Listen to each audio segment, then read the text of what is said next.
ॐ चिदम्बरमठाधीशं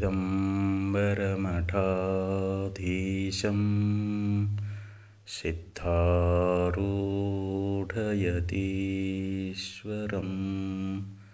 शिष्यप्रशिष्यरूपेण बोधकं गुरुमाश्रये यदङ्घ्रिकमलद्वन्द्वं तापत्रयनिवारणं शान्तैक्यपददं देवं सिद्धारूढमहं भजे। सिद्धारूढमहं भजे। ಅದ್ವೈತ ಸಾರ್ವಭೌಮ ಚಕ್ರವರ್ತಿ ಜಗದ್ಗುರು ಸಿದ್ಧಾರೂಢ ಮಹಾಸ್ವಾಮಿಗಳವರ ಪವಿತ್ರ ಚರಣಾರವಿಂದಗಳಲ್ಲಿ ಅನಂತ ಶಿರಸಾಷ್ಟಾಂಗ ಪ್ರಣಾಮವನ್ನು ಸಲ್ಲಿಸಿ, ಜಗದ್ಗುರು ಶಿವರಾಮ ಅವಧೂತರ ಜಗದ್ಗುರು ಭಾರತೀ ಅಪ್ಪಾಜಿಯವರ ಪವಿತ್ರ ಚರಣಾರವಿಂದಗಳಲ್ಲಿ ಅನಂತ ಕೋಟಿ ಶಿರಸಾಷ್ಟಾಂಗ ಪ್ರಣಾಮವನ್ನು ಸಲ್ಲಿಸುತ್ತೇನೆ. ಶ್ರೀಮನ್ ನಿಜಗುಣ ಶ್ರೀಗಳವರು ಕೈವಲ್ಯ ಪದ್ಧತಿಯೊಳಗೆ ನೀತಿ ಕ್ರಿಯಾಚರ್ಯ ಸ್ಥಳದಲ್ಲಿ ಬಹು ಸುಂದರವಾಗಿರ್ತಕ್ಕಂಥ ಉಪದೇಶವನ್ನು ನಮಗೆ ನೀಡ್ತಾ ಇದ್ದಾರೆ. ತವೆ ತನ್ನ ನಿಜವನರಿವ ಯುಕ್ತಿಗಲಿಯುವುದೇ ಚಂದ ಮಮ ಅಂತ ಹೇಳ್ತಾರೆ. ಅಂದರೆ ಜೀವನಿಗೆ ತನ್ನ ನಿಜ ಸ್ವರೂಪವನ್ನು ಅರಿತುಕೊಂಡಾಗ ಮಾತ್ರ ಇವನಿಗೆ ಮೋಕ್ಷ ಅನ್ನುವಂಥದ್ದಾಗ್ತದೆ. ನಾವು ಮುಕ್ತರಾಗಬೇಕಾಗಿತ್ತು ಅಂತಂದರೆ ನಾನು ಯಾರು ಅನ್ನುವಂಥ ಜ್ಞಾನವನ್ನು ಮಾಡಿಕೊಳ್ಬೇಕು. ಕಸ್ತ್ವಂ ಕೋಹಂ ಕುತ ಆಯಾತ ಕಾಮೇ ಜನನಿ ಕೋಮೇ ತಾತ ಇತಿ ಪರಿಭಾವಯ ಸರ್ವಮಸಾರಂ ವಿಶ್ವಂ ತ್ಯಕ್ತ್ವ ಸ್ವಪ್ನ ವಿಚಾರಂ ಅಂತ ಆಚಾರ್ಯರು ಉಪದೇಶ ಮಾಡ್ಕೊಂಡು ಬರ್ತಾರೆ. ಕಹ ತ್ವಂ ನೀನು ಯಾರು, ಕೋಹಂ ನಾನು ಯಾರು, ನನ್ನ ತಂದೆ ಯಾರು, ನನ್ನ ತಾಯಿ ಯಾರು, ಕುತ ಆಯಾತಃ ನಾನು ಎಲ್ಲಿಂದ ಬಂದಿದ್ದೀನಿ, ಮತ್ತು ಈ ತೋರ್ತಕ್ಕಂಥ ಜಗತ್ತನ್ನುವಂಥದ್ದು ಏನು ಅಂತ ಇದ್ರ ಬಗ್ಗೆ ನಾವು ವಿಚಾರ ಅನ್ನುವಂಥದ್ದನ್ನು ಮಾಡಬೇಕು. ಯಾಕಂದರೆ ಈ ಜಗತ್ತು ಸ್ವಪ್ನ ಸದೃಶ್ಯವಾಗಿದೆ.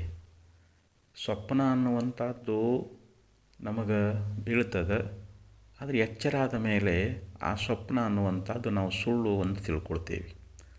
ಹಾಗೆ ಈ ಜಾಗೃತ್ ಪ್ರಪಂಚ ನಾವು ನೋಡ್ತಕ್ಕಂಥ ಈ ದೇಹಾದಿಗಳೆಲ್ಲವೂ ಸ್ವಪ್ನದಂತೆ ಮಿಥ್ಯೆ ಆಗಿದ್ದಾವೆ ಅಂತ ಇಲ್ಲಿ ನಾವು ತಿಳ್ಕೊಳ್ಬೇಕು.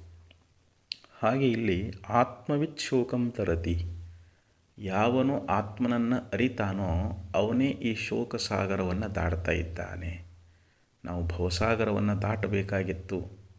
ಅತ್ಯಂತ ದುಃಖ ನಿವೃತ್ತಿ ಪರಮಾನಂದ ಪ್ರಾಪ್ತಿ ರೂಪವಾಗಿರತಕ್ಕಂಥ ಮೋಕ್ಷವನ್ನು ಹೊಂದಬೇಕಾಗಿತ್ತು ಅಂತಂದರೆ ನಮ್ಮ ನಿಜಸ್ವರೂಪದ ಜ್ಞಾನವನ್ನು ನಾವು ಮಾಡಿಕೊಳ್ಬೇಕು ಅನ್ನುವಂಥ ವಿಚಾರವನ್ನು ಈ ನುಡಿಯೊಳಗೆ ನಿಜಗುಣ ಶ್ರೀಗಳವರು ಬಹು ಸುಂದರವಾಗಿ ನಮಗೆ ಉಪದೇಶವನ್ನು ಮಾಡ್ತಾರೆ. ಇಲ್ಲಿ ಯುಕ್ತಿ ಅಂತಂದ್ರೆ ತನ್ನ ಅನುಭವಕ್ಕೂ ಮತ್ತು ಶಾಸ್ತ್ರಕ್ಕೆ ಸಮ್ಮತವಾಗಿರ್ತಕ್ಕಂಥ ಆ ದೃಷ್ಟಾಂತ ಅನ್ನುವಂಥದ್ದೇನದ ಅದಕ್ಕೆ ಯುಕ್ತಿ ಅಂತ ಹೇಳ್ತಾ ಇದ್ದಾರೆ. ಅನೇಕ ಯುಕ್ತಿಗಳದಾವ ಲೋಕದೊಳಗೆ, ಆದರೆ ಅವುಗಳ ನಿಜವಾದ ಯುಕ್ತಿ ಅನ್ನುವಂಥದ್ದು ಯಾವುದು ಅಂತಂದರೆ ತನ್ನ ನಿಜವನ್ನು ತಿಳಿಯತಕ್ಕಂಥ ಯಾವ ಯುಕ್ತಿ ಅನ್ನುವಂಥದ್ದಲ್ಲ, ಅದನ್ನು ಕಲಿಯುವುದೇ ಜೀವನಿಗೆ ಯೋಗ್ಯ ಅನ್ನುವಂಥ ಮಾತನ್ನು ತಿಳಿಸ್ತಾ ಇದ್ದಾರೆ. ಈಗ ನಾವು ಲೋಕದೊಳಗೆ ಹೇಳ್ತೇವೆ, ಘಟಾದ್ರಷ್ಟ ಘಟಾದ್ ಭಿನ್ನ, ದೇಹದ್ರಷ್ಟ ದೇಹಾದ್ ಭಿನ್ನ. ಈಗೊಂದು ಕೊಡವನ್ನು ನಮ್ಮ ಎದುರುಗಡೆಯಲ್ಲಿ ಇಟ್ಟಿರ್ತಾರೆ. ಆ ಕೊಡವನ್ನು ನಾವು ನೋಡ್ತೀವಿ, ಅದು ನಮಗೆ ದೃಶ್ಯ, ಅದು ನಮ್ಮ ಕಣ್ಣಿಗೆ ಕಾಣಿಸ್ತದೆ. ಇದು ಏನು ಅಂತೇಳಿ ಇದು ಘಟ ಅಂತ ಹೇಳ್ತೀವಿ. ಅಂದರೆ ನಾವು ಕೊಡವನ್ನು ಆ ಕೊಡಕ್ಕಿಂತಲೂ ಭಿನ್ನವಾಗಿದ್ದುಕೊಂಡು ನಾವು ಅರಿತೀವಿ. ಇದು ಕೊಡ ಅಂತ ಅರಿಬೇಕಾದ್ರೆ ನಾವು ಆ ಕೊಡಕ್ಕಿಂತ ಬೇರೆಯಾಗಿರಬೇಕು. ಬೇರೆಯಾಗಿದ್ದುಕೊಂಡು ಆ ಕೊಡ ಅನ್ನುವಂಥದ್ದು ನಮ್ಮಿಂದ ಹೆಂಗೆ ಅರಿಸಿಕೊಳ್ತದೋ, ಅರಿಯುವಂಥವನು ದ್ರಷ್ಟ, ಅರಿಸಿಕೊಳ್ಳುವಂಥದ್ದು ದೃಶ್ಯ. ಅದಕ್ಕಿಲ್ಲಿ ಘಟಾದ್ರಷ್ಟ ಘಟಾದ್ ಭಿನ್ನ, ಘಟವನ್ನು ಕಾಣತಕ್ಕಂಥ ಪುರುಷ ಆ ಘಟಕ್ಕಿಂತಲೂ ಹೇಗೆ ಭಿನ್ನವಾಗಿರ್ತಾನೋ ಹಂಗೆ ದೇಹದ್ರಷ್ಟ ದೇಹಾತ್ ಭಿನ್ನ. ಈ ಶರೀರವನ್ನು ನೋಡ್ತಕ್ಕಂಥವನು ಈ ಶರೀರಕ್ಕಿಂತಲೂ ಭಿನ್ನದಾನ ಅಂತ. ಈ ಶರೀರವನ್ನು ನೋಡ್ತಕ್ಕಂಥವನು ಯಾರು ಅಂತಂದರೆ ಅವನಿಗೆ ಕ್ಷೇತ್ರಜ್ಞ ಅಂತ ಕರ್ಕೊಂಡು ಬಂದರು. ಕ್ಷೇತ್ರಜ್ಞಂ ಚಾಪಿ ಮಾಂ ವಿದ್ಧಿ ಸರ್ವಕ್ಷೇತ್ರೇಷು ಭಾರತ. ಅಂದರೆ ಈ ಶರೀರ ಕ್ಷೇತ್ರ ಅಂತ ಹೇಳಿಸ್ಕೊಳ್ತದೆ. ಈ ಶರೀರವನ್ನು ಅರಿತಕ್ಕಂಥವನು ಕ್ಷೇತ್ರಜ್ಞ ಅಂತ ಹೇಳಿಸ್ಕೊಳ್ತಾನೆ. ಆ ಕ್ಷೇತ್ರವನ್ನು ಅರಿತಕ್ಕಂಥ ಕ್ಷೇತ್ರಜ್ಞನನ್ನು ನನ್ನನ್ನಾಗಿ ತಿಳಿ ಅಂತ ಭಗವಂತ ಹೇಳಿದ. ಹಾಗೆ ಇಲ್ಲಿ ನಾವು ದೇಹವನ್ನು ಅರಿತಕ್ಕಂಥ ಆತ್ಮವೇ ನಾವಾಗಿದ್ದೇ ಹೊರತು ಅರಿಸಿಕೊಳ್ಳುವಂಥ ದೇಹ ನಾವಲ್ಲ. ಹಿಂಗೆ ನಾವು ಯುಕ್ತಿಯಿಂದ ಇದನ್ನು ನಾವು ಅರಿತುಕೊಳ್ಬೇಕಾಗ್ಯದ. ಈಗ ಒಬ್ಬ ದೇವದತ್ತದಾನ ಅಂತ ತಿಳ್ಕೊಡ್ರಿ. ಅವನು ಯಜ್ಞದತ್ತಕ್ಕಿಂತಲೂ ಬೇರೆ ಅದಾನ. ಯಾಕೆ ಅವನ ಶರೀರ ಭಿನ್ನ ಅದ. ಇಲ್ಲಿ ದೇವದತ್ತ ಯಜ್ಞದತ್ತ ಆಗೋದಿಲ್ಲ, ಯಜ್ಞದತ್ತ ದೇವದತ್ತ ಆಗೋದಿಲ್ಲ. ಹಂಗೆ ಇಲ್ಲಿ ಈ ದೇಹಾದಿಗಳನ್ನು ನಾವು ಭಿನ್ನವಾಗಿ ಅರಿಯುವುದರಿಂದ ಈ ಯಾವ ದೇಹ ನಾನು ಆಗ್ತೇವೇನೋ ಅಂತಂದ್ರೆ ಆಗೋದಿಲ್ಲ. ಈಗ ನಮಗೆ 3 ಅವಸ್ಥೆಗಳು ಬರ್ತಾವೆ. ಒಂದು ಜಾಗ್ರ, ಇನ್ನೊಂದು ಸ್ವಪ್ನ, ಮತ್ತೊಂದು ಸುಷುಪ್ತಿ ಎನ್ನುವಂಥದ್ದು. ಈ 3 ಅವಸ್ಥೆ ನೋಡಿ. ಈಗ ನಮಗೆ ಜಾಗ್ರ ಅದ ಅಂತ ತಿಳ್ಕೊಳ್ರಿ. ನಮಗೆ ಜಾಗ್ರದೊಳಗೆ ಇರುವಂಥ ಈ ಶರೀರ ಅನ್ನುವಂಥದ್ದು, ಈ ಸ್ಥೂಲ ಶರೀರ ಅನ್ನುವಂಥದ್ದು ಇದು ಸ್ವಪ್ನದೊಳಗೆ ಅದೇನು ಅಂತಂದರೆ ಇಲ್ಲ.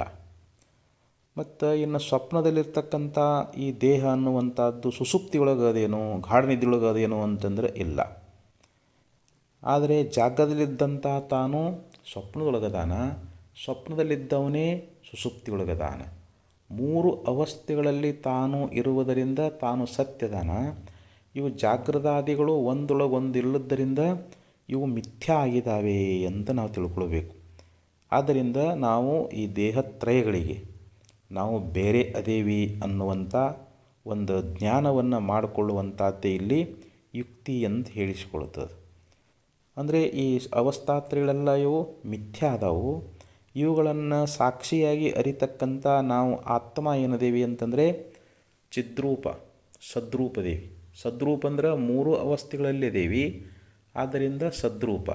ಈ 3 ಅವಸ್ಥೆಗಳನ್ನು ಅರಿಯುತ್ತಿರುವುದರಿಂದ ನಾವು ಚಿದ್ರೂಪರಾಗಿದ್ದೇವೆ ಹಾಗೂ ಮತ್ತು ನಾವು ಆನಂದರೂಪರಾಗಿದ್ದೀವಿ ಅನ್ನುವಂಥ ಹಿಂಗೆ ತನ್ನ ನಿಜವನ್ನು ತಿಳಿಯುವಂಥ ಒಂದು ಯುಕ್ತಿ ಅನ್ನುವಂಥದ್ದೇನಾದ ಇದನ್ನು ನಾವು ತಿಳ್ಕೊಳ್ಬೇಕು. ಈ ಯುಕ್ತಿಯಿಂದ ಆತ್ಮನನ್ನು ತಿಳ್ಕೊಳ್ಳುವುದೇ ಜೀವನಿಗೆ ಯೋಗ್ಯ ಅನ್ನುವಂಥ ಮಾತನ್ನು ಬಹು ಸುಂದರವಾಗಿ ನಮಗೆ ಉಪದೇಶ ಅನ್ನುವಂಥದ್ದನ್ನು ಮಾಡ್ತಾ ಇದ್ದಾರೆ. ಈಗ ನಮಗೆ ನಿದ್ರೆಯೊಳಗೆ ನಾವು ಆನಂದ ರೂಪವಾಗಿ ಅದೀವಿ ಅಂತ. ಆದರೆ ನೈಯಾಯಿಕರು ಏನು ಹೇಳ್ತಾರೆ, ಆತ್ಮ ನಿದ್ದೆಯೊಳಗೆ ಜಡ ಅದಾನ ಅಂತ ಹೇಳ್ತಾರೆ. ಆದರೆ ನಮ್ಮ ಅನುಭವಕ್ಕೆ ಇದು ವಿರೋಧ ಅದು. ಯಾಕಂದರೆ ನೀ ಇಲ್ಲಿವರೆಗೆ ಹೇಗಿದ್ಯಪ್ಪ ಅಂತಂದ್ರೆ, ಈಗ ನಿದ್ರಿತನಾಗಿರ್ತಕ್ಕಂಥ ಪುರುಷನಿಗೆ ಎಚ್ಚರ ಆದಮೇಲೆ ಕೇಳಿದ್ರೆ ನೀ ಹೇಗಿದ್ಯಪ್ಪ ನಿನ್ನ ಅನುಭವ ಹೇಳು ಅಂತಂದ್ರೆ ನಾನು ಸುಖವಾಗಿ ಮಲಗಿದ್ದೆ ಅಂತ ಹೇಳ್ತಾನೆ. ಆದರೆ ಏನೊಂದನ್ನು ಅರಿಲಿಲ್ಲ ಅಂತ ಹೇಳ್ತಾನೆ. ಸುಖವಾಗಿದ್ದೇನೆ ಅಂತ ಹೇಳಬೇಕಾದ್ರೆ ಅಲ್ಲಿ ಸುಖದ ಅನುಭವವನ್ನು ಮಾಡಿದ್ದಾನೆ ಅಂತ. ಆದ್ದರಿಂದ ನಿದ್ರೆಯೊಳಗೆ ಆತ್ಮ ಸ್ವಯಂ ಪ್ರಕಾಶನಾಗಿದ್ದಾನೆ, ಅಲ್ಲಿ ಆನಂದ ಸ್ವರೂಪನಾಗಿದ್ದಾನೆ ಅನ್ನುವಂಥ ಮಾತು ನಮಗೆ ಸಿದ್ಧ ಆಗ್ತದೆ ಅಂತ. ಹಿಂಗೆ ತನ್ನ ಅನುಭವ ನಮಗೆ ಸ್ವಾನುಭವದೊಳಗೆ ಬರಬೇಕು. ಅನೇಕ ಸಪ್ರಮಾಣ ಆಗಿರಬೇಕು. ಅದು ಶಾಸ್ತ್ರಸಮ್ಮತವಾಗಿರಬೇಕು. ನಮ್ಮ ಅನುಭವದಿಂದ ಶಾಸ್ತ್ರಸಮ್ಮತವಾಗಿರ್ತಕ್ಕಂಥ ವಿಚಾರಗಳನ್ನು ನಾವು ಯುಕ್ತಿಯಿಂದ ತಿಳ್ಕೊಳ್ಬೇಕು ಅನ್ನುವಂಥದ್ದನ್ನು ಇಲ್ಲಿ ಶ್ರೀಮನ್ ನಿಜಗುಣ ಶ್ರೀಗಳವರು ಬಹು ಸುಂದರವಾಗಿ ನಮಗೆ ಉಪದೇಶ ಅನ್ನುವಂಥದ್ದನ್ನು ಮಾಡ್ತಾರೆ. ಈಗ ಭಗವದ್ಗೀತೆಯಲ್ಲಿ ಭಗವಂತನು ಕೂಡ ಅನೇಕ ಯುಕ್ತಿಗಳಿಂದ ನಮಗೆ ಸ್ವರೂಪದ ಜ್ಞಾನವನ್ನು ಮಾಡಿಕೊಟ್ಟಿದ್ದಾನೆ. ವಾಸಾಂಸಿ ಜೀರ್ಣಾನಿ ಯಥಾ ವಿಹಾಯ ತಥಾ ಶರೀರಾಣಿ ವಿಹಾಯ ಜೀರ್ಣಾನ್ಯಾನಿ ಸಂಯಾತಿ ನವಾನಿ ದೇಹಿ. ನೋಡಿ, ಒಂದು ಶ್ಲೋಕದಲ್ಲಿ ಹೇಳ್ತಾನೆ, ವಾಸಾಂಸಿ ಜೀರ್ಣಾನಿ ಯಥಾ ವಿಹಾಯ ಅಂದರೆ ಜೀರ್ಣವಾಗಿರ್ತಕ್ಕಂಥ ಬಟ್ಟೆಗಳನ್ನು ನಾವು ತೆಗೆದು ಹಾಕ್ತೀವಿ, ಹೊಸ ಬಟ್ಟೆಗಳನ್ನು ನಾವು ಧಾರಣ ಮಾಡ್ತಾ ಇದ್ದೀವಿ.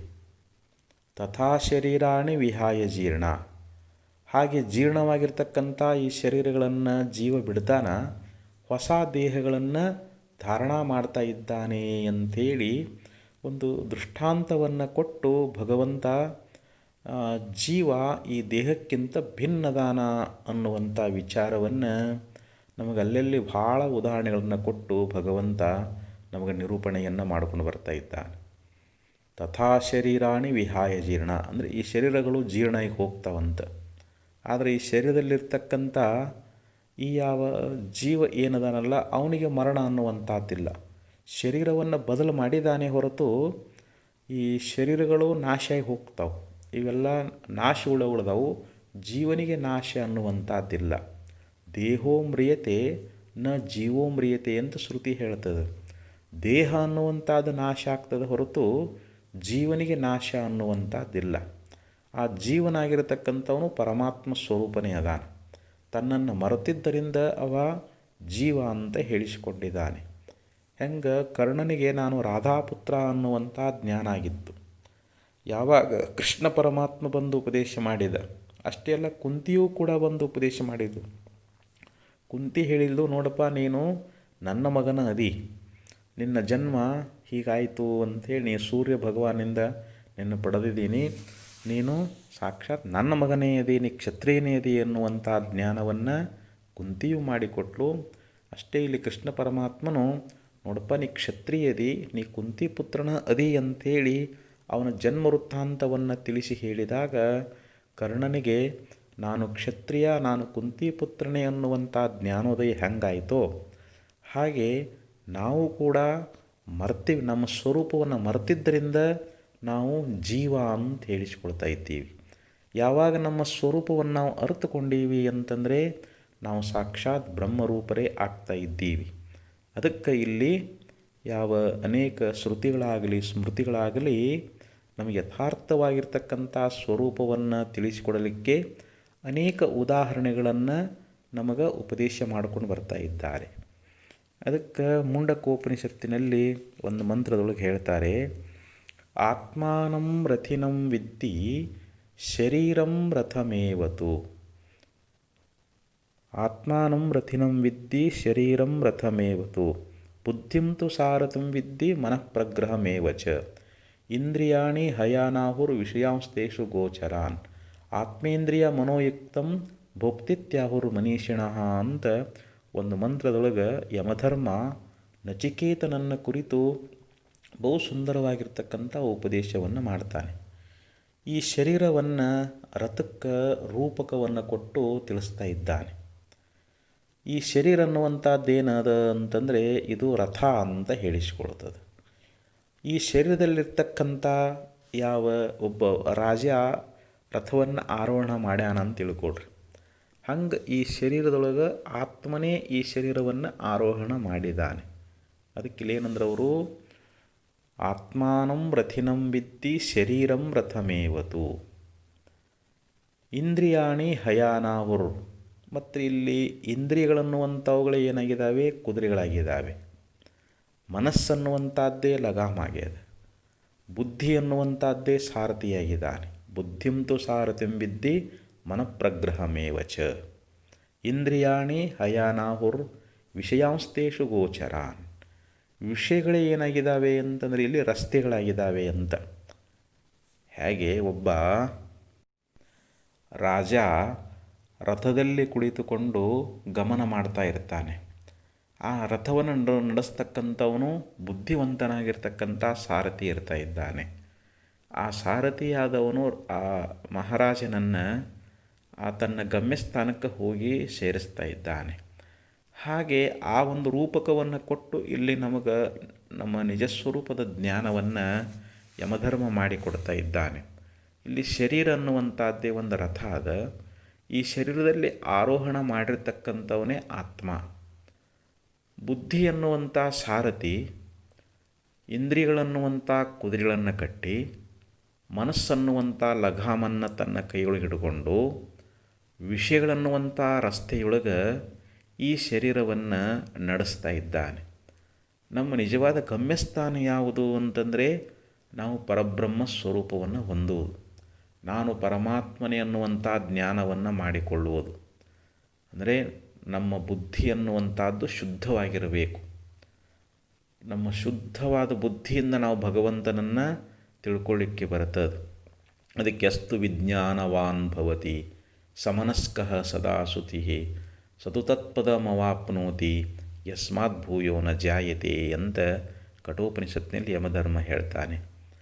ಅಂದರೆ ಯಾವನ ಬುದ್ಧಿ ಶುದ್ಧದ, ಮನಸ್ಸು ಪವಿತ್ರದ, ಅಂತರ್ಬಹಿರದಲ್ಲಿ ಶುಚಿಯುಳ್ಳವನಾಗಿದ್ದಾನೆ, ಅಂಥವನು ಮಾತ್ರ ಪರಮಾತ್ಮನನ್ನು ಹೊಂತಾ ಇದ್ದಾನೆ.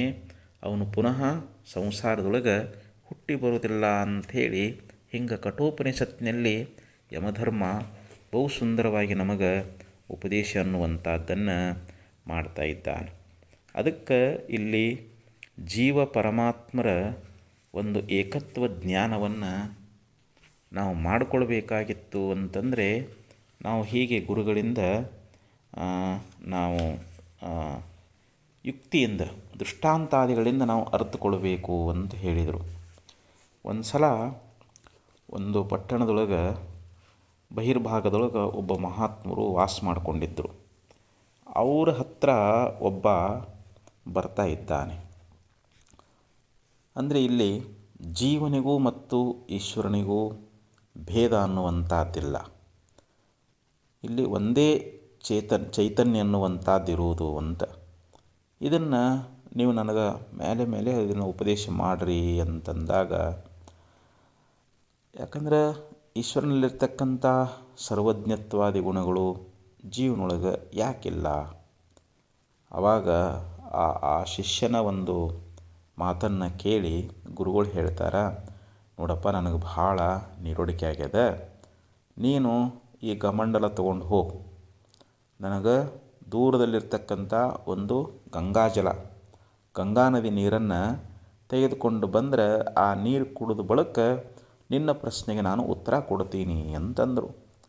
ಆವಾಗ ಅವನ ಕಮಂಡಲ ತೊಗೊಂಡು ಹೋದ, ಗಂಗಾ ನದಿಗೆ ಹೋಗಿ ನೀರು ತೊಗೊಂಡು ಬಂದು ಗುರುಗಳ ಮುಂದೆ ಇಡ್ತಾ ಇದ್ದಾನ. ಗುರುಗಳೇ, ನಾನು ನೀರು ತೊಗೊಂಡು ಬಂದೀನಿ, ತೊಗೊಳ್ರಿ ಅಂತ ಅಂದ. ಆವಾಗ ಮಹಾತ್ಮರು ಹೇಳ್ತಾರೆ, ಅಲ್ಲಪ್ಪ, ಈ ನೀರು ಇದು ಗಂಗಾಜಲ ಅಲ್ಲ ಅಂತಂದರು. ಇದು ಗಂಗಾಜಲ ಅಲ್ಲ ಅಂತಂದಾಗ ಆವಾಗ ಅವ ಅಂತಾನೆ, ಇಲ್ಲರಿ, ನಾನು ನಿಜವಾಗಿ ಗಂಗಾಜಲನ ತೊಗೊಂಡು ಬಂದೀನಿ ಅಂತಂದವ.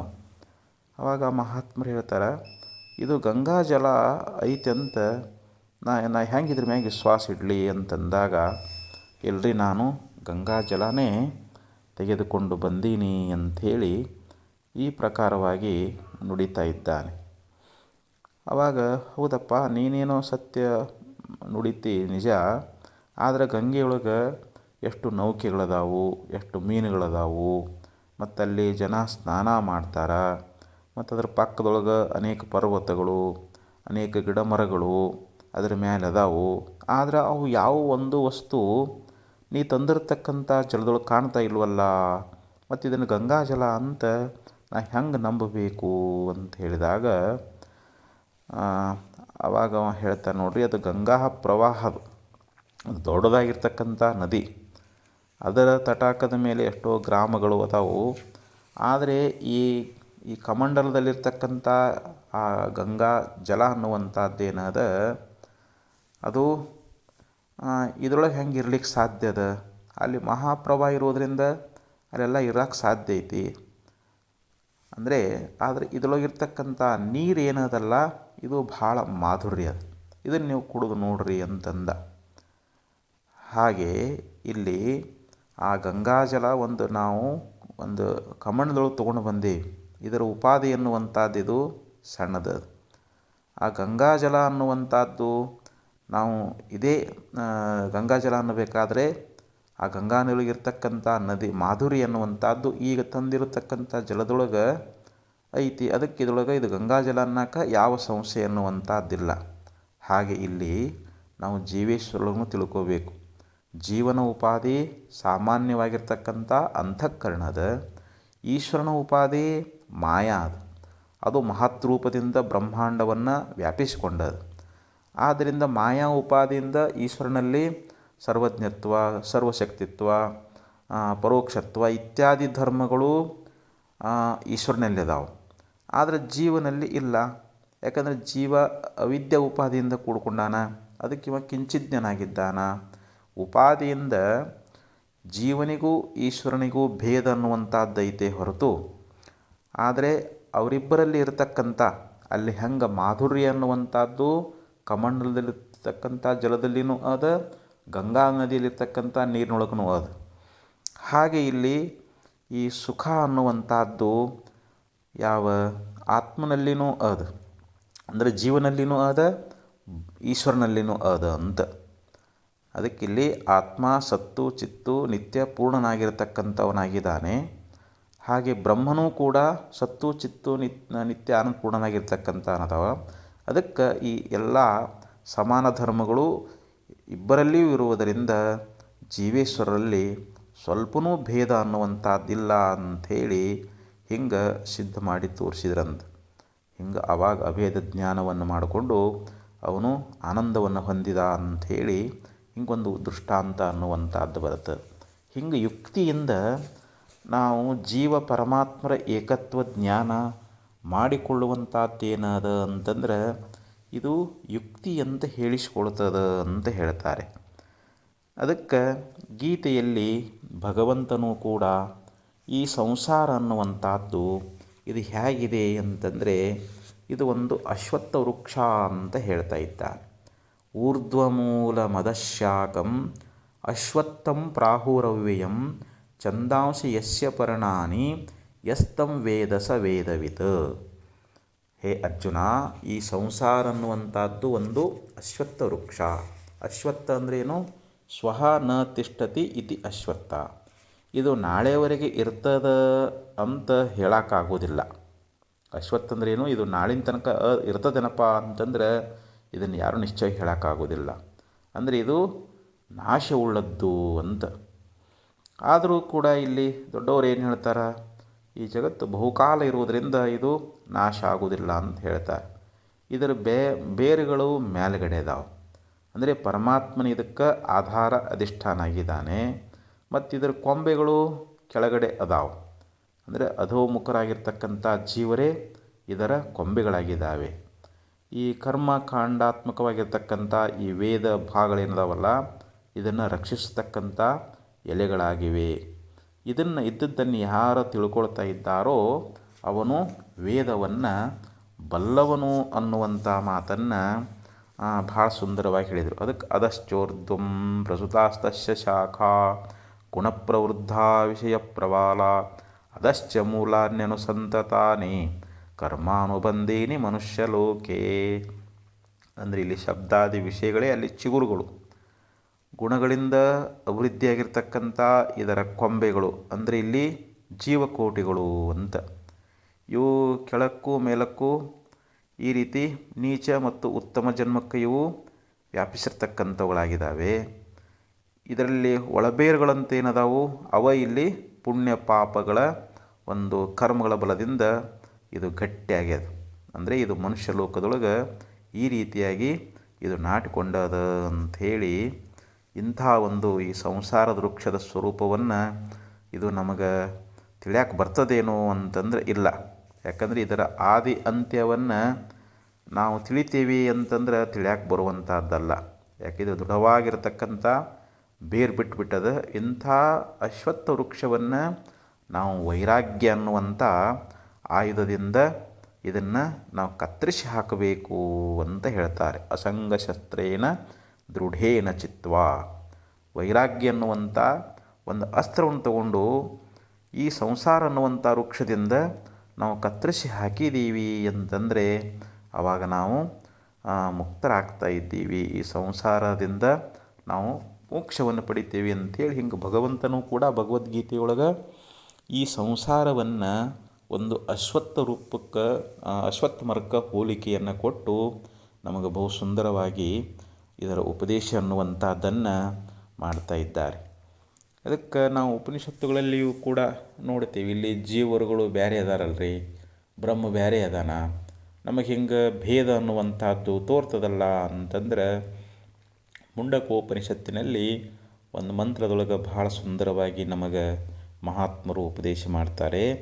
ತದೇತತ್ ಸತ್ಯಂ ಯಥಾ ಸುದೀಪ್ತಾತ್ ಪಾವಕಾತ್ ವಿಶ್ವಲಿಂಗಾಃ ಸಹಸ್ರಶಃ ಪ್ರಭವಂತೆ ಸ್ವರೂಪಾಃ ತಥಾಕ್ಷರಾತ್ ವಿವಿಧಾ ಸೌಮ್ಯಭಾವ ಪ್ರಜಾಯಂತೆ ತತ್ರ ಚೈವಾಪಿ ಯಂತಿ ಯಥಾ ಸುದೀಪ್ತಾತ್ ಪಾವಕಾತ್ ವಿಸ್ಫುಲಿಂಗಾಃ. ಅಂದರೆ ಚೆನ್ನಾಗಿ ಹೊತ್ತಿ ಉರಿಯುತ್ತಿರುವಂಥ ಅಗ್ನಿಯಿಂದ ಸ್ವರೂಪಗಳಾಗಿರ್ತಕ್ಕಂಥ ಸಮಾನ ರೂಪಗಳನ್ನು ಹೊಂದಿರತಕ್ಕಂಥ ಆ ಅಗ್ನಿಯ ಕಿಡಿಗಳು ಸಾವಿರಾರು ಅಲ್ಲಿ ಹುಟ್ಟುತ್ತಾವು. ತಥಾ ಅಕ್ಷರಾತ್ ವಿವಿಧಾ ಸೌಮ್ಯ ಭಾವಾಹ. ಹಾಗೆ ಇಲ್ಲಿ ಅಕ್ಷರ ಅಂದ್ಯಾವುದು ಪರಮಾತ್ಮ. ಆ ಪರಮಾತ್ಮನಿಂದ ಈ ನಾನಾ ರೀತಿಯಾಗಿರ್ತಕ್ಕಂಥ ಭಾವಾಹ ಅಂದರೆ ಜೀವರುಗಳು ಅಂತ. ಈ ದೇಹ ಅನ್ನುವಂಥದ್ದು ಹುಟ್ಟಿ ಬರ್ತದಲ್ಲ, ದೇಹೋಪಾದಿಯಿಂದ ಇಲ್ಲಿ ಜೀವನು ಕೂಡ ಅಲ್ಲಿ ಅನೇಕ ರೀತಿಯಿಂದ ಹುಟ್ಟಿ ಬರ್ತಾ ಇದ್ದಾರೆ. ಕೊನೆಗೆ ತತ್ರ ಚೈವಾಪಿ ಯಂತಿ.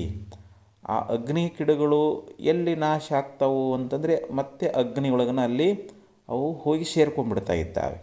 ಹಾಗೆ ಇಲ್ಲಿ ಜೀವರುಗಳು ಕೂಡ ಆ ಬ್ರಹ್ಮದೊಳಗನ ಏಕಾಗಿ ಹೋಗಿಬಿಡ್ತಾ ಇದ್ದಾರೆ ಅಂತ, ಪರಮಾತ್ಮನಲ್ಲೇ ಸೇರಿ ಹೋಗಿಬಿಡ್ತಾ ಇದ್ದಾರೆ ಅಂತ.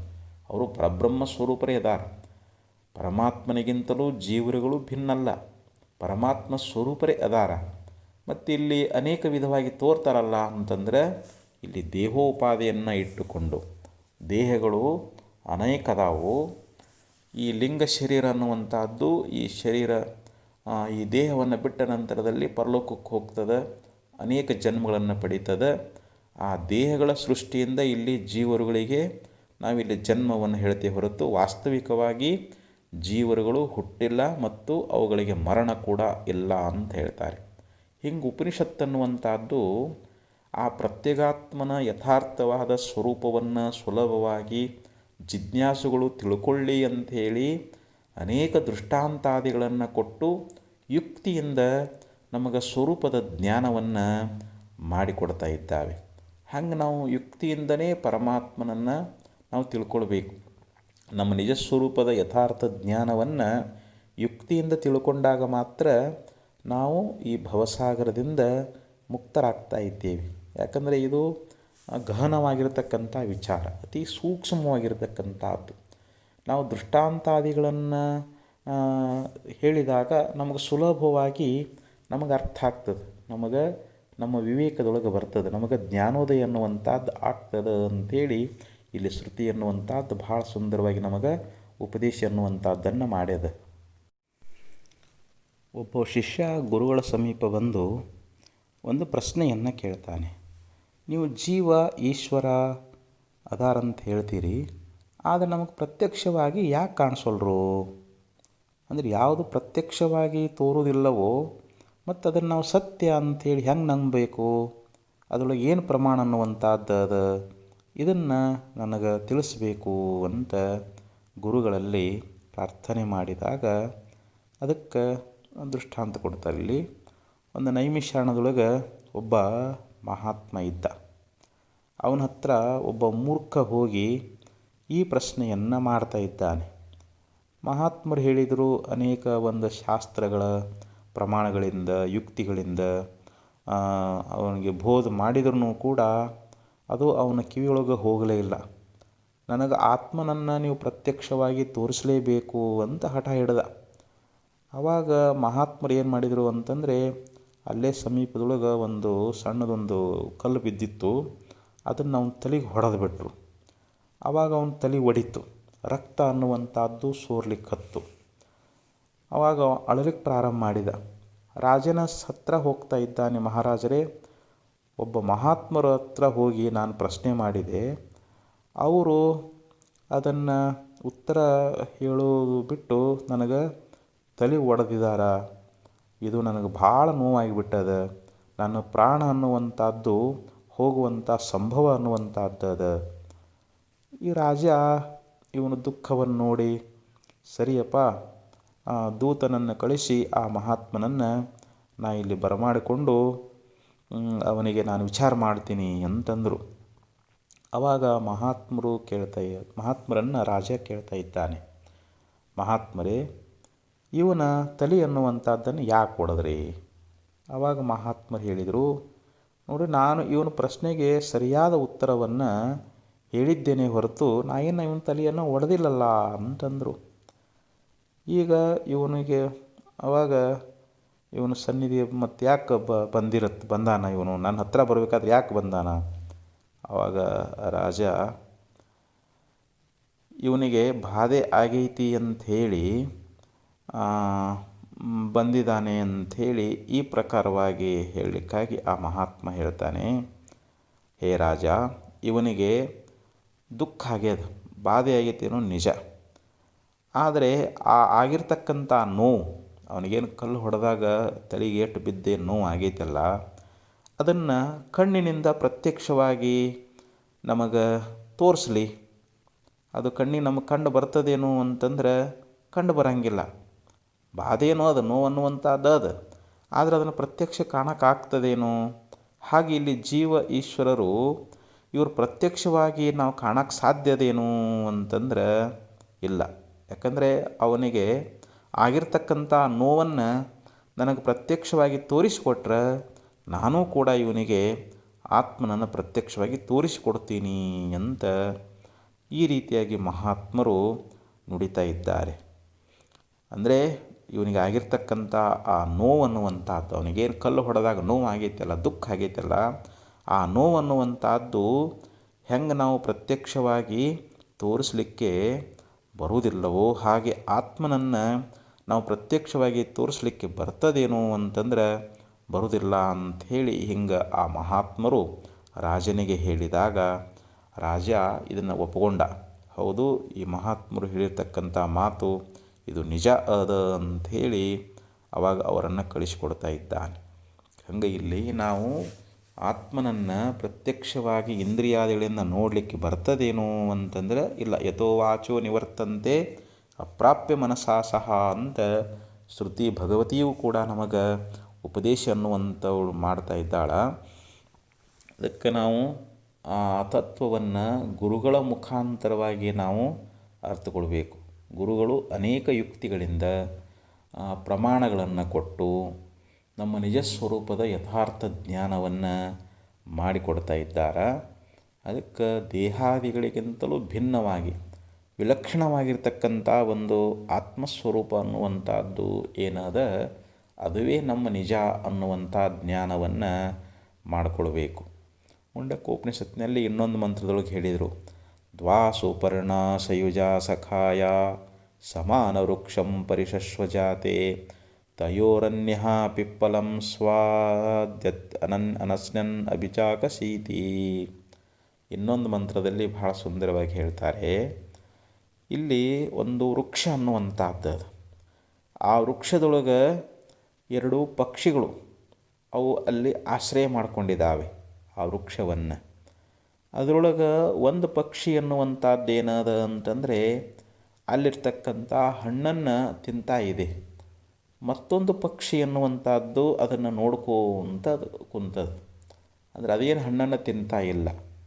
ಹಾಗೆ ಇಲ್ಲಿ ನಮ್ಮ ಶರೀರ ಅನ್ನುವಂಥದ್ದೇ ಒಂದು ವೃಕ್ಷ ಅಂತ ತಿಳ್ಕೊಳ್ಬೇಕು. ಇಲ್ಲಿ ಈಶ ಮತ್ತು ಜೀವ ಅನ್ನುವಂಥ ಎರಡು ಪಕ್ಷಿಗಳದಾವು. ಜೀವನಾಗಿರ್ತಕ್ಕಂಥವನು ತಾನು ಮಾಡಿರುವಂಥ ಕರ್ಮದ ಫಲ ಅನ್ನುವಂಥದ್ದನ್ನು ಅವ ಸ್ವೀಕಾರ ಮಾಡ್ತಾ ಇದ್ದಾನೆ, ಕರ್ಮದ ಫಲವನ್ನು ಅನುಭವಿಸ್ತಾ ಇದ್ದಾನೆ. ಅದು ಈಶ ಪಕ್ಷಿ ಅಂತ ಏನದಲ್ಲ, ಅದು ಸಾಕ್ಷಿಯಾಗಿದ್ದುಕೊಂಡು ಈ ಜೀವನು ಭೋಗ ಮಾಡ್ತಕ್ಕಂಥದ್ದನ್ನು ಅವ ನೋಡ್ತಾ ಇದ್ದಾನೆ ಅಂತ. ಹಿಂಗೆ ಒಂದು ಉದಾಹರಣೆ ಅನ್ನುವಂಥದ್ದನ್ನು ಉಪನಿಷತ್ತಿನಲ್ಲಿ ಕೊಟ್ಟು ನಮಗೆ ತಿಳಿಸ್ತಾ ಇದ್ದಾರೆ. ಅಂದರೆ ಇಲ್ಲಿ ಜೀವನು ಬ್ರಹ್ಮಸ್ವರೂಪನೇ ಇದ್ದಾನೆ ಅಂತ. ಇಲ್ಲಿ ಈಶ ಅಂತಂದ್ರೆ ಏನು? ಪ್ರತ್ಯೇಗಾತ್ಮ. ಇಲ್ಲಿ ಜೀವ ಅಂತಂದರೆ ಆ ಚೈತನ್ಯದ ಪ್ರತಿಫಲನ ಅನ್ನುವಂಥದ್ದು, ನಿತ್ಯ ಶುದ್ಧ ಮುಕ್ತವಾಗಿರ್ತಕ್ಕಂಥ ಯಾವ ಒಂದು ಸಾಕ್ಷಿ ಚೈತನ್ಯದ ಪ್ರತಿಫಲನ ಅನ್ನುವಂಥದ್ದು ಅಂತಃಕರಣದೊಳಗಾಗಿ ಜೀವ ಅಂತ ಕರೆಸಿಕೊಂಡಾನ. ಆ ಜೀವ ಅಂತಃಕರಣದ ಅಭಿಮಾನವನ್ನು ಮಾಡಿಕೊಂಡಾನ. ಅಹಂ ಕರ್ತ ಅಹಂ ಭೋಕ್ತ ಅಂತ ಹೇಳ್ತಾನೆ. ಕರ್ತೃತ್ವ ಭೋಕ್ತೃತ್ವಗಳು ಅಹಂಕಾರದ ಧರ್ಮಗಳದಾವ, ಅರಿವೆ ಮರವೆಗಳು ಬುದ್ಧಿಯ ಧರ್ಮಗಳದಾವ, ಸುಖ ದುಃಖಗಳು ಮನಸ್ಸಿನ ಧರ್ಮಗಳದಾವ. ಆ ಧರ್ಮಗಳನ್ನು ತನ್ನಲ್ಲಿ ಆರೋಪ ಮಾಡಿಕೊಂಡಾನ. ತಾನು ಪ್ರತ್ಯೇಗಾತ್ಮ ಸ್ವರೂಪ, ತಾನು ಕರ್ತ ಅಲ್ಲ ಭೋಕ್ತ ಅಲ್ಲ. ಇವನೊಳಗೆ ಸುಖ ದುಃಖಗಳೂ ಇಲ್ಲ, ಇವನೊಳಗೆ ಅರಿವೆ ಮರವೆಗಳೂ ಇಲ್ಲ. ಹಸಿವು ತೃಷಿಗಳೆಲ್ಲ ಪ್ರಾಣಧರ್ಮದಾವು, ಆದರೆ ನಾನು ಹಸದಿದ್ದೀನಿ ಅಂತ ಹೇಳ್ತಾನೆ. ಹೀಗೆ ಅನಾತ್ಮವಾಗಿರುವಂಥ ದೃಶ್ಯರೂಪವಾಗಿರುವಂಥ ಈ ಅಂತಃಕರಣದ ಧರ್ಮವನ್ನು, ಇಂದ್ರಿಯಗಳ ಧರ್ಮವನ್ನು, ಪ್ರಾಣದ ಧರ್ಮವನ್ನು ತನ್ನೊಳಗೆ ಆರೋಪ ಮಾಡಿಕೊಂಡು ಅವೇ ತಾನು ಅಂತ ಭಾವಿಸಿಕೊಂಡಿದ್ದಕ್ಕನ ಇವನು ಜೀವ ಅಂತ ಕರೆಸಿಕೊಂಡಾನ. ವಾಸ್ತವಿಕವಾಗಿ ಬ್ರಹ್ಮನಿಗಿಂತಲೂ ಜೀವ ಬೇರೆ ಅದಾನೇನು ಅಂತಂದ್ರೆ ಇವನು ಭಿನ್ನವಾಗಿ ಇಲ್ಲವೇ ಇಲ್ಲ. ಯಾಕಂದ್ರೆ ಅವೆಲ್ಲ ಸುಖ ದುಃಖ, ಈಗ ಜನ್ಮ ಮರಣಗಳು ದೇಹ ಧರ್ಮಗಳದಾವು. ಇಂದ್ರಿಯ ಧರ್ಮಗಳೇನಪ್ಪ ಅಂದ್ರೆ ನೋಡೋದಾಗಲಿ, ಕೇಳೋದಾಗಲಿ, ಮೂಸೋದಾಗಲಿ, ಹೋಗೋದು ಬರೋದು, ಇವೆಲ್ಲ ಇಂದ್ರಿಯ ಧರ್ಮಗಳದಾವು. ಅಂತಃಕರಣ ಧರ್ಮಗಳೇನಪ್ಪ ಅಂತಂದ್ರೆ ಅವು ಹೊರಗಿನ ವಸ್ತುಗಳನ್ನು ಅರಿಯೋದು. ಮನಸ್ಸು ಹೊರಗಿನ ವಸ್ತುಗಳನ್ನು ಅರಿತದೆ. ಬುದ್ಧಿ ಅನ್ನುವಂಥದ್ದು ನಿಶ್ಚಯ ಮಾಡಿಕೊಳ್ತದೆ. ಅಹಂಕಾರ ಅನ್ನುವಂಥದ್ದು ಅದು ಕರ್ತೃತ್ವ ಭೋಕ್ತೃತ್ವದಿಂದ ತಾನ ಜೀವ ಅಂದರೆ ನಾನೇ ನಾನು ಎಲ್ಲ ಅರಿತೀನಿ ಅಂಥೇಳಿ ಅದರೊಳಗೆ ಅಹಂಕಾರದೊಳಗೆ ಈ ರೀತಿ ಸಂಸಾರ ಧರ್ಮಗಳು ತೋರ್ತಾ ಇದ್ದಾವೆ. ಆದರೂ ಇಲ್ಲಿ ಆತ್ಮ ತನ್ನೊಳಗೆ ಆರೋಪ ಮಾಡಿಕೊಂಡಿದ್ದರಿಂದಲೇ ಇವನಿಗೆ ಜೀವ ಅನಿಸಿಕೊಂಡು ಇವನು ಸಂಸಾರಿಯಾಗಿದ್ದಾನ. ಈ ರೀತಿ ನಾವು ಯುಕ್ತಿಯಿಂದ ಏನು ಮಾಡಬೇಕು ಅಂತಂದರೆ, ಈ ಶರೀರಾದಿಗಳಿಗಿಂತಲೂ ಭಿನ್ನನಾಗಿರತಕ್ಕಂಥ ಆತ್ಮನೇ ನಾನದೀನಿ, ಪರಮಾತ್ಮನೇ ನಾನದೀನಿ ಅಂಥೇಳಿ ಹಿಂಗೆ ನಾವು ತಿಳ್ಕೊಂಡೀವಿ ಅಂತಂದ್ರೆ ಈ ಭವಸಾಗರದಿಂದ ನಾವು ಮುಕ್ತರಾಗಿ ಹೋಗ್ತಾ ಇದ್ದೀವಿ. ಅದಕ್ಕೆ ತನ್ನ ನಿಜ ಸ್ವರೂಪವನ್ನು ನಾವು ಯಥಾರ್ಥವಾಗಿ ತಿಳ್ಕೊಳ್ಬೇಕಾಗಿದೆ. ಶ್ರುತಿಯುಕ್ತಿ ದೃಷ್ಟಾಂತಾದಿಗಳಿಂದ ನಾವು ನಿಶ್ಚಯ ಮಾಡಿಕೊಳ್ಬೇಕು. ನಾನು ಬ್ರಹ್ಮನೇ ಇದ್ದೀನಿ, ನಾ ಪ್ರತ್ಯೇಗಾತ್ಮನೇ ಇದ್ದೀನಿ ಅನ್ನುವಂಥ ನಿಶ್ಚಯ ಜ್ಞಾನ ಆಗೋ ತನಕ ನಾವು ಈ ಭವಸಾಗರದಿಂದ ಮುಕ್ತರಾಗಲಿಕ್ಕೆ ಸಾಧ್ಯವಿಲ್ಲ. ಅದಕ್ಕೆ ನಮಗೆ ಅನೇಕ ಶ್ರುತಿಗಳು ಭಾಳ ಸುಂದರವಾಗಿ ನೀನೇ ಪರಮಾತ್ಮ ಸ್ವರೂಪದಿ ಅನ್ನುವಂಥ ವಿಚಾರವನ್ನು ನಮಗೆ ಹಲವಾರು ಶ್ರುತಿಗಳು ಉಪದೇಶವನ್ನು ಮಾಡ್ತಾ ಇದ್ದಾವೆ. ಅದಕ್ಕೆ ಬ್ರಹ್ಮವಿದಾಪ್ನೋತಿ ಪರಂ, ಬ್ರಹ್ಮವನ್ನು ಯಾವನು ಅರಿತುಕೊಳ್ಳುತ್ತಾನೆಯೋ ಅವನು ಬ್ರಹ್ಮವೇ ಆಗುತ್ತಾನೆ. ಬ್ರಹ್ಮವಿತ್ ಬ್ರಹ್ಮೈವ ಭವತಿ, ಬ್ರಹ್ಮವನ್ನು ಅರಿತವನು ಬ್ರಹ್ಮವೇ ಆಗ್ತಾ ಇದ್ದಾನೆ. ಹೀಗೆ ಅನೇಕ ಶ್ರುತಿಗಳು ನಮಗೇನು ಮಾಡ್ತವೆ ಅಂತಂದರೆ, ನೀನು ಬ್ರಹ್ಮನ ಅದಿ ಅನ್ನುವಂಥ ಒಂದು ವಿಚಾರವನ್ನು ನಮ್ಮ ಸ್ವಾನುಭವದಲ್ಲಿ ಬರುವಂತೆ, ನಮ್ಮ ಅನುಭವದೊಳಗೆ ಬರಬೇಕಲ್ಲ, ಅದು ಅನುಭವದಲ್ಲಿ ಬರುವಂತೆ ಅವು ಪ್ರತಿಪಾದನವನ್ನು ಮಾಡ್ತಾವೆ. ಗುರುಗಳು ಕೂಡ ಅನೇಕ ಶ್ರುತಿಯುಕ್ತಿಗಳಿಂದ ನಮಗೆ ಆ ತತ್ವವನ್ನು ಉಪದೇಶ ಮಾಡ್ತಾ ಇದ್ದಾರೆ. ಅದನ್ನು ನಾವು ಸರಿಯಾಗಿ ತಿಳ್ಕೊಂಡೀವಿ ಅಂತಂದರೆ ನಮ್ಮ ನಿಜದ ಅರಿವು ಅನ್ನುವಂಥದ್ದಾಗ್ತದೆ. ನಾವು ಪರಮಾತ್ಮನ ಜ್ಞಾನವನ್ನು ಮಾಡಿಕೊಂಡು ಮುಕ್ತರಾಗ್ತಾ ಇದ್ದೀವಿ. ಅದಕ್ಕೆ ಇಲ್ಲಿ ನಿಜಗುಣ ಶ್ರೀಗಳವರು ಇಲ್ಲಿ ನಮಗೇನು ಉಪದೇಶ ಮಾಡಿದರು ಅಂತಂದರೆ, ಇಲ್ಲಿ ಹೇಳ್ತಾರವರು, ತನ್ನ ನಿಜವನರಿವ ಯುಕ್ತಿಗಲಿಯುವುದೇ ಚಂದ ಅಂತ ಹೇಳಿದರು. ತವೆ ಅಂದರೆ ಚೆನ್ನಾಗಿ ಅಂತಂದರೆ ಇಲ್ಲಿ ಯಾವ ಸಂಶಯಗಳು ಬಾರದ ಹಾಗೆ ಅಂತ. ನಮಗೆ ಸಂಶಯಗಳು ಉಳ್ಕೊಳ್ಬಾರದು. ನಾನು ಪರಮಾತ್ಮ ಸ್ವರೂಪನೂ ಹೌದೋ ಅಥವಾ ಅಲ್ಲವೋ. ಇಲ್ಲಿ ಪ್ರಮಾಣಗತ ಸಂಶಯ, ಪ್ರಮೇಯಗತ ಸಂಶಯ ಅಂತ ಇಲ್ಲಿ ಎರಡು ರೀತಿ ಸಂಶಯಗಳು ಬರ್ತವೆ. ಪ್ರಮಾಣಗತ ಸಂಶಯ ಅಂತಂದ್ರೇನು? ಶಾಸ್ತ್ರಗಳು ಜೀವ ಪರಮಾತ್ಮರ ಏಕತ್ವವನ್ನು ಉಪದೇಶ ಮಾಡ್ತಾ ಇದ್ದಾವೆಯೋ ಅಥವಾ ಭೇದವನ್ನು ಉಪದೇಶ ಮಾಡ್ತಾವೋ ಅನ್ನುವಂಥದ್ದು ಪ್ರಮಾಣಗತ ಸಂಶಯ. ಪ್ರಮೇಯಗತ ಸಂಶಯ ಅಂತಂದ್ರೆ ಜೀವ ಪರಮಾತ್ಮರ ಭೇದ ಸತ್ಯವೋ ಅಥವಾ ಅಭೇದ ಸತ್ಯವೋ ಅನ್ನುವಂಥದ್ದು ಪ್ರಮೇಯಗತ ಸಂಶಯ. ವಿಪರೀತ ಜ್ಞಾನ ಅಂತಂದರೆ ನಾನು ದೇಹವೇ, ಪ್ರಪಂಚ ಅನ್ನುವಂಥದ್ದು ಸತ್ಯ ಅನ್ನುವಂಥದ್ದೇನದ ಇದು ವಿಪರೀತ ಭಾವನೆ ಅಂತ ಹೇಳಿಸ್ಕೊಳ್ತದೆ. ಇವೆಲ್ಲ ನಿವೃತ್ತಿಯಾಗಬೇಕಂತಾರೆ. ಎಲ್ಲ ಸಂಶಯಗಳು ನಿವೃತ್ತಿಯಾಗಬೇಕು ಅಂತಂದರೆ ಭಿದ್ಯತೆ ಹೃದಯ ಗ್ರಂಥಿ ಚಿದ್ಯಂತೆ ಸರ್ವ ಸಂಶಯ ಕ್ಷೀಯಂತೆ ಚಾಸ್ಯ ಕರ್ಮಾಣಿ ತಸ್ಮಿನ್ ದೃಷ್ಟೇ ಪರಾವರೇ ಅಂತ ಶ್ರುತಿ ಹೇಳಿದಂತೆ ಯಾವಾಗ ನಮಗೆ ತತ್ವಜ್ಞಾನ ಆಗ್ತದೆ, ನಾವು ಗುರುಗಳಿಂದ ಉಪನಿಷತ್ತಿನ ಅಭಿಪ್ರಾಯವನ್ನು, ಶ್ರುತಿ ಸ್ಮೃತಿಗಳು ಹೇಳುವಂಥ ಆ ಜೀವ ಪರಮಾತ್ಮರ ಯಥಾರ್ಥವಾಗಿರ್ತಕ್ಕಂಥ ಒಂದು ಸ್ವರೂಪದ ಜ್ಞಾನ ಮಾಡಿಕೊಂಡೀವಿ ಅಂತಂದರೆ ತತ್ವಮಸಿ ಮಹಾವಾಕ್ಯ ಏನು ಮಾಡ್ತದೆ? ನೀನೇ ಬ್ರಹ್ಮದಿ ಅನ್ನುವಂಥದ್ದನ್ನು ನಮಗೆ ಉಪದೇಶ ಮಾಡ್ತದೆ. ಚಾಂದೋಗ್ಯ ಉಪನಿಷತ್ನಲ್ಲಿ ಉದ್ದಾಲಕ ಮಹರ್ಷಿಗಳು ಶ್ವೇತಕೇತುವಿನನ್ನು ಕುರಿತು 9 ದೃಷ್ಟಾಂತಗಳಿಂದ ನೀನೇ ಬ್ರಹ್ಮ ಅದಿ ಅನ್ನುವಂಥ ಮಾತನ್ನು ತತ್ವಮಸಿ ಮಹಾವಾಕ್ಯದೊಳಗೆ ದೃಷ್ಟಾಂತವನ್ನು ಕೊಟ್ಟು ಬಹು ಸುಂದರವಾಗಿ ನಿರೂಪಣೆಯನ್ನು ಮಾಡ್ಕೊಂಡು ಬಂದಿದ್ದಾರೆ. ಹೀಗೆ ನಾವು ಗುರುಗಳಿಂದ ಶಾಸ್ತ್ರಗಳಿಂದ ಆ ನಿಜವಾದ ನಮ್ಮ ನಿಜದ ಸ್ವರೂಪ ಅನ್ನುವಂಥದ್ದನ್ನು ನಾವು ಯಥಾರ್ಥವಾಗಿ ತಿಳ್ಕೊಂಡೀವಿ ಅಂತಂದರೆ ಆವಾಗ ನಮ್ಮ ಹೃದಯ ಗ್ರಂಥಿ ಛೇದನ ಆಗ್ತದೆ. ಆತ್ಮ ಅನಾತ್ಮಗಳ ಒಂದು ತಾದಾತ್ಮ ಭಾವ ನಮಗೇನಾಗ್ಯದ, ಅನ್ಯೋನ್ಯಧ್ಯಾಸ ಅನ್ನುವಂಥದ್ದಾಗ್ಯದ, ಅದು ನಿವೃತ್ತಿಯಾಗಿ ಹೋಗ್ತದೆ. ಅದಕ್ಕೆ ಇಲ್ಲಿ ಶ್ರುತಿ ಏನು ಹೇಳಿತು? ಕ್ಷೀಯಂತೆ ಚಾಸ್ಯ ಕರ್ಮಾಣಿ. ಅವನಲ್ಲಿರ್ತಕ್ಕಂಥ ಎಲ್ಲ ಸಂಚಿತ ಪ್ರಾರಬ್ಧ ಆಗಾಮಾದಿ ಎಲ್ಲ ಕರ್ಮಗಳು ನಶಿಸಿ ಹೋಗ್ತವೆ. ಪ್ರಾರಬ್ಧವು ಕೂಡ ಭೋಗ ಕೊಟ್ಟು ಅದು ಕೂಡ ನಾಶಿಯಾಗಿ ಹೋಗ್ತದೆ. ಅದಕ್ಕಿಲ್ಲಿ ಬಿದ್ಯತೆ ಹೃದಯ ಗ್ರಂಥಿ ಚಿದ್ಯಂತೆ ಸರ್ವ ಸಂಶಯ. ಇಲ್ಲಿ ನಾನು ಪರಮಾತ್ಮ ರೂಪ ಹೌದು ಅಲ್ಲೋ ಅನ್ನುವಂಥ ಏನು ಸಂಶಯ ಬಂದಿತ್ತಲ್ಲ, ಆ ಸಂಶಯವೂ ಕೂಡ ದೂರಾಗಿ ಹೋಗ್ತದೆ. ಇವನು ಪರಾತ್ಪರವಾಗಿರ್ತಕ್ಕಂಥ ಬ್ರಹ್ಮರೂಪವೇ ಆಗ್ತಾ ಇದ್ದಾನೆ. ಯಥಾ ನದ್ಯಶ್ಚಂದಮಾನ ಅಸ್ತಂ ಗಚ್ಚಂತಿ ನಾಮರೂಪೇ ವಿಹಾಯ ತಥಾ ವಿದ್ವಾನ್ ನಾಮರೂಪಾದ್ವಿಮುಕ್ತ ಪರಾತ್ಪರಂ ಪುರುಷಮುಪೈತಿ ದಿವ್ಯಂ ಅಂದಂತೆ ಎಲ್ಲ ನದಿಗಳು ಸಮುದ್ರವನ್ನು ಸೇರಿ ತಮ್ಮ ನಾಮರೂಪಗಳನ್ನು ಕಳ್ಕೊಂಡು ಸಮುದ್ರ ರೂಪವೇ ಹೆಂಗಾಗ್ತಾ ಇದ್ದಾವೆಯೋ ಹಾಗೆ ವಿದ್ವಾಂಸನಾಗಿರ್ತಕ್ಕಂಥವನು ಕೂಡ ನಾಮರೂಪಗಳನ್ನು ನೇತಿಗಳೆದು ಆ ಅಸ್ಥಿಭಾತಿ ಪ್ರಿಯವಾಗಿರ್ತಕ್ಕಂಥ ಬ್ರಹ್ಮರೂಪವೇ ಆಗಿ ಆ ಪರಬ್ರಹ್ಮ ರೂಪವೇ ಆಗ್ತಾ ಇದ್ದಾನಂಥೇಳಿ ಹಿಂಗೆ ಅನೇಕ ಸ್ತುತಿಗಳು ಉಪದೇಶ ಮಾಡ್ತಾ ಇದ್ದಾವೆ. ಅಂಥ ಯಥಾರ್ಥವಾಗಿ ತಕ್ಕ ಸ್ವರೂಪ ಜ್ಞಾನ ಮಾಡಿಕೊಂಡು ಮುಕ್ತರಾಗೋಣ ಅಂತ ಹೇಳ್ತಾ 4 ಮಾತುಗಳನ್ನು ಸದ್ಗುರುಶನ ಅರ್ಪಿಸಿ ಇಲ್ಲಿ ಮುಗಿಸ್ತೇನೆ. ಓಂ ತತ್ಸತ್.